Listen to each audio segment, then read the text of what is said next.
Let's talk to Tim Bale, Professor of Politics at Queen Mary University of London. Tim, welcome. No one outside of Downing Street will have heard of these 5 aides who quit. For Boris Johnson, how much is this a chance for a reboot, or is it the end of days? Well, I think many people will have heard of Munira Mirza because she has been by Boris Johnson's side politically for well over a decade. And she was actually quite instrumental in writing the Conservative Party's manifesto for the 2019 general election. She's also seen as someone who was pushing the Prime Minister towards a so-called culture war agenda, the war on woke, as it's sometimes called, all things politically correct. So losing her, I think, probably will be a blow for Johnson. The other three, I think, as your correspondent said, they were slightly more predictable resignations, and they are, to some extent, I think, more replaceable than Munira Mirza. This isn't the end of Boris Johnson's woes, is it, though? We have that Metropolitan Police investigation to come into those illegal lockdown parties, and then the local election results coming up in May. It all piles up the pressure. There's no sign of any good times over the coming weeks, is there?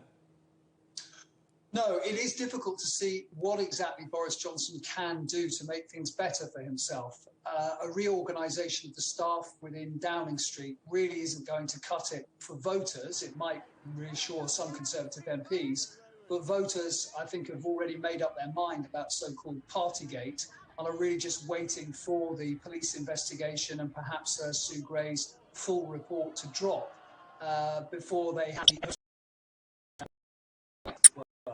I think at that point, Boris Johnson is in a lot of trouble, and he might even be in a lot of trouble before then if photos emerge or if something leaks about the investigation. And we know from experience that the political system and indeed the police are quite leaky in this country. So it's perfectly possible that something could emerge even before then. We know that another Member of Parliament has submitted a vote of no confidence in the Prime Minister in the last hour or so. I mean, do you sense that an leadership challenge is imminent and underway? I don't think so at the moment. It's difficult to tell, impossible to tell actually how many letters have gone in. I think many Conservative MPs are slightly worried about the possibility that if they do trigger a confidence vote too early, in other words, before the police investigation, before Sue Gray's report has come out, then Boris Johnson has a better chance of surviving that no confidence vote. And after all, you're only going to want to trigger one if you want to get rid of the Prime Minister. So it may be that people who want rid of Boris Johnson are actually keeping their powder dry, not sending in letters and waiting until the police investigation or the report comes out.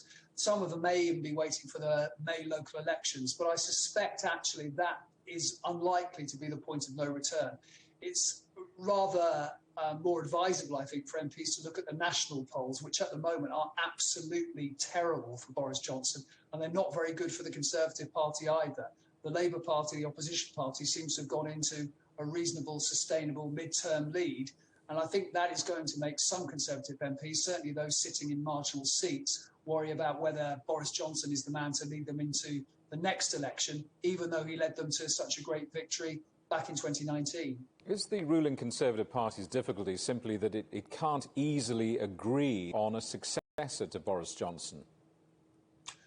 That is always an issue when you're thinking about replacing a leader. There are a number of plausible candidates, it has to be said. The Chancellor, the Finance Minister, Rishi Sunak seems to be the front runner. There's also the Foreign Secretary, Liz Truss, who would like to have a go. And there are some cabinet ministers and one or two previous ministers who I think would go into the running and would stand a reasonable chance.